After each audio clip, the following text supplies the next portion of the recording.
Iya, selamat ketemu kembali bersama dengan saya, Gembala Are. Dan saat ini saya ingin berbagi kepada kita mengenai satu firman Tuhan di dalam Roma pasal yang ke-10, ayat yang ke-13, berbunyi seperti ini Bapak Ibu. Sebab barang siapa yang berseru kepada nama Tuhan akan diselamatkan. Iya, barang siapa berseru kepada nama Tuhan akan diselamatkan. Apakah setiap orang yang berseru kepada nama Tuhan akan diselamatkan? Lalu bagaimana pernyataan Tuhan di dalam Matius pasal yang ke-7 ayat 21 hingga ayat yang ke-23? Saya akan bacakan juga. Bukan setiap orang yang berseru kepadaku, Tuhan, Tuhan, akan masuk ke dalam kerajaan sorga, melainkan dia melakukan kehendak Bapa-Ku yang di sorga. Pada hari terakhir banyak orang akan berseru kepadaku, Tuhan, Tuhan, bukankah kami bernubuat di namamu dan mengusir setan di namamu dan mengadakan banyak mujizat demi namamu juga? Pada waktu itulah aku akan berterus terang kepada mereka dan berkata, aku tidak pernah mengenal kamu. Hanyalah daripada aku kamu sekalian pembuat kejahatan. Saudara-saudara dalam Tuhan, saya ingin memberikan topik yakni berseru kepada nama Tuhan tetapi binasa. Roma pasal yang ke-10 ayat yang ke-13 tadi, di mana kita membaca saudara, Paulus melalui ilham Tuhan berkata bahwa barang siapa berseru kepada nama Tuhan akan diselamatkan. Lalu bagaimana dengan pernyataan Tuhan Yesus? Bukan setiap orang berseru kepadanya akan masuk surga. Lalu bagaimana solusinya, saudara? Nah, apa perbedaannya? Perbedaannya adalah pada kondisi dan konteksnya, ya, kondisi dan konteksnya. Konteks ketika Paulus menyampaikan suratnya kepada jemaat di Roma, pada saat itu kekristenan itu baru lahir. Dan pada saat itu Bapak Ibu, kekristenan itu dianggap sebuah bidat, dianggap sebuah sekte yang sesat begitu. Sehingga kekristenan itu dibenci oleh orang Yahudi, dibenci orang Yunani, dan dibenci juga oleh orang Romawi, saudara. Dan saat itu orang Kristen, kalau ada seseorang diketahui berpredikat atau mengaku diri sebagai orang Kristen, dia pasti akan mengalami penganiayaan, bahkan mereka akan dihukum mati, saudara. Jadi kalau saat itu, ya, karena kekaisaran pada saat itu menguasai dunia, masyarakat dikontrol oleh orang Romawi, siapapun yang mengaku dirinya Kristen itu ditangkap dan dibunuh, saudara. Konteks pada saat itu juga, kaisar itu dia dipanggil sebagai Tuhan atau kurios dalam bahasa Yunani. Ya, jadi saat itu kaisar memberikan sebuah maklumat bahwa tidak boleh ada orang lain menyebut Tuhan selain kepada dia. Ya, tidak boleh memberikan gelar Tuhan atau kurios itu kepada pribadi lain selain kepada kaisar. Sementara orang Kristen tidak mungkin mengakui kaisar sebagai kurios. Tetapi kurios itu hanya mereka sebut kepada Yesus Kristus. Jadi pada saat itu, kalau mereka diinterogasi atau mereka mengatakan bahwa kurios itu adalah Yesus, maka mereka akan berhadapan dengan hukum, berhadapan dengan Romawi, saudara. Dan mereka akan dieksekusi, mereka akan dihukum mati. Makanya Paulus berkata, barang siapa berseru kepada nama Tuhan, mereka akan diselamatkan. Mengapa? Kalau pada saat itu, siapapun yang berseru kepada Tuhan, itu menunjukkan bahwa mereka betul-betul siap memikul salib, saudara. Mereka rela mati untuk nama Tuhan. Mereka rela mati untuk iman mereka yang benar. Lalu bagaimana dengan apa yang dikatakan Tuhan Yesus dalam Matius pasal 7 ayat 21 hingga ayat yang ke-23? Ya, bukan orang yang berseru-seru kepadaku, ya, akan masuk surga. tetapi mereka yang melakukan kehendak Bapakku. Konteksnya berbeda. Sekalipun saudara, abad pertama sudah ada kesesatan. Sudah ada kesesatan seperti misalnya surat Paulus kepada Galatia.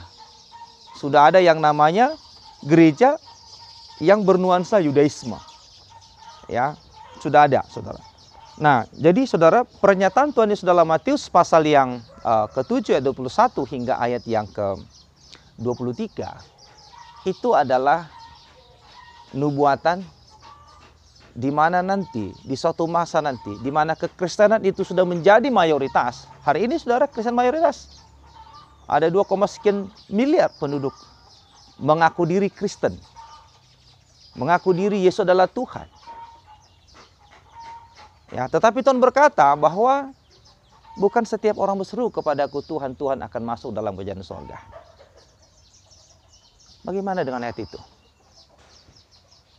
Saudara-saudara kasih dalam Tuhan, hari ini ada banyak orang menjadi Kristen. Itu bukan karena pilihannya. Ya, ada orang menjadi Kristen itu karena lahir, saudara. Ada orang menjadi Kristen itu karena memang di lingkungan orang Kristen. Lahir di lingkungan orang Kristen, menikah dengan orang Kristen, mendapatkan sembako dari orang Kristen, atau bersimpati dengan orang Kristen sehingga dia menjadi Kristen. Dia bukan karena menemukan kebenaran, sama sekali tidak. Ya, jadi itulah sebabnya Tuhan Yesus berkata, bukan setiap orang berseru kepada Aku Tuhan, Tuhan akan masuk ke surga, tetapi mereka yang melakukan kehendak Bapakku. Apa Tuhan? Apa kira-kira kehendak Bapa itu, saudara? Adalah percaya kepada Yesus sebagai Tuhan dan Juru Selamat. Dan zaman sekarang konteks saudara, percaya kepada Yesus itu haruslah dengan penuh pengertian. Di dalam Alkitab saudara, kebenaran itu sudah dinyatakan. Jadi gereja yang benar tentu adalah gereja yang bisa mengharmoniskan semua doktrin di dalam kekristenan melalui Alkitab. Nah, kalau kita baca pernyataan Tuhan yang mengatakan bukan setiap orang berseru pada Aku masuk surga, bahkan nanti akan ada banyak pemimpin-pemimpin gereja yang akan masuk neraka, saudara. Dan mereka akan berkata di pengadilan Tuhan, Tuhan, Tuhan, bukankah kami bernubuat demi nama-Mu, mengusir setan demi nama-Mu, melakukan mujizat di nama-Mu? Tuhan Yesus berkata, aku tidak pernah mengenal Engkau. Saudara-saudara kasih dalam Tuhan, mereka yang menuntut itu, saudara, adalah pemimpin-pemimpin gereja. Mereka-mereka yang mengajarkan doktrin yang salah. Pengajaran yang salah menghasilkan iman yang salah. Iman yang salah menuntun orang ke tempat yang salah. Saudara-saudara, para pemimpin ini telah menyesatkan banyak orang. Kalau mereka sendiri tersesat, kalau pemimpin-pemimpin gereja misalnya tersesat, maka orang yang dipimpin oleh mereka itu juga pastilah tersesat. Jadi saudara-saudara dalam Tuhan, apa yang dikatakan Tuhan, ya, apa dikatakan Tuhan dalam Lukas pasal yang ke-18, ya, dalam Lukas 18 ayat yang ke-8 dikatakan begini. Aku berkata kepadamu, ia akan segera membenarkan mereka. Akan tetapi jika Anak Manusia itu datang, adakah yang mendapati iman di bumi? Saudara-saudara kasih dalam Tuhan, ini adalah sebuah pernyataan yang sangat pesimis dari Tuhan. Jikalau ia datang nanti untuk kedua kalinya, atau ketika ia datang untuk menjemput orang-orang percaya, masih ada nggak orang didapati punya iman yang benar? Tapi jumlah kekristenan begitu banyak. Masa imannya tidak benar? Alkitab mengatakannya, saudara. Pada zaman Nuh, hanya ada 8 orang yang percaya. Nanti saudara ketika terjadi pengangkatan, juga hanya sedikit orang yang akan terangkat. Tidak akan banyak, saudara. Mengapa? Karena ada banyak orang beriman secara membabi buta. Mereka tidak mengenal kebenaran. Jadi saudara-saudara kasih dalam Tuhan, orang yang berseru kepada Tuhan tanpa pengertian yang benar, tanpa iman yang benar, mereka akan binasa. Orang yang berseru kepada nama Tuhan dengan kondisi di mana menyebut nama Tuhan, maka nyawanya menjadi taruhan, itu berbeda. Sebab mereka menyerukan nama Tuhan dalam pengertian yang benar. Mereka adalah orang-orang yang siap memikul salib. Artinya siap mati demi kebenaran. Jadi saudara, pernyataan Tuhan Yesus itu adalah pernyataan di masa sekarang. Dan mungkin masa yang akan datang. Di mana ada begitu banyak orang berseru kepada nama Tuhan. Tetapi Tuhan tidak mengenal mereka. Mereka adalah pemimpin dan pemuka-pemuka agama. Dan Tuhan berkata, aku tidak mengenal engkau. Kalau Tuhan tidak mengenal mereka, maka orang yang mereka layani, atau yang mereka ajar, atau yang mereka didik, juga akan binasa. Saudara-saudara, apakah Anda sudah memiliki iman yang benar? Jika Anda tidak memiliki iman yang benar, tidak memiliki pemahaman doktrin kekristenan yang alkitabiah, maka engkau akan bernasib seperti yang dikatakan Tuhan Yesus, aku tidak mengenal engkau.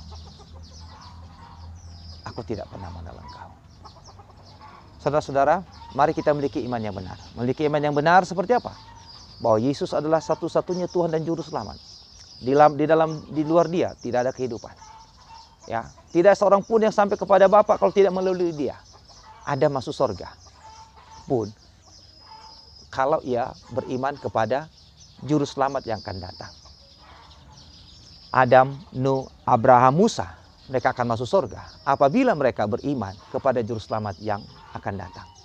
Setelah Juru Selamat datang, manusia akan masuk surga kalau manusia itu beriman kepada Juru Selamat yang telah datang, yang telah mati menanggung semua dosa-dosanya. Jadi saudara-saudara yang kasih dalam Tuhan, kita memperoleh kepastian masuk surga dan kita pasti akan diselamatkan. Karena ketika kita percaya kepada Dia dengan segenap hati, maka semua dosa kita diampuni. Dosa dari kita lahir sampai kita mati telah ditanggung oleh Sang Juru Selamat. Dan Ia menempatkan Roh Kudusnya dalam hati kita.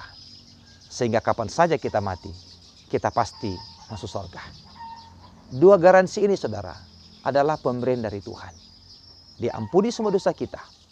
Dimeteraikan kita dengan Roh Kudusnya. Sehingga itulah jaminan bagian kita. Sehingga kapan saja kita mati, kita pasti masuk surga. Saudara-saudara kasih dalam Tuhan, itulah berkat Tuhan. Sudahkah Anda memiliki iman yang benar? Kalau Anda belum punya iman yang benar, maka engkau akan binasa. Tuhan Yesus memberkati kita. Amin saudara.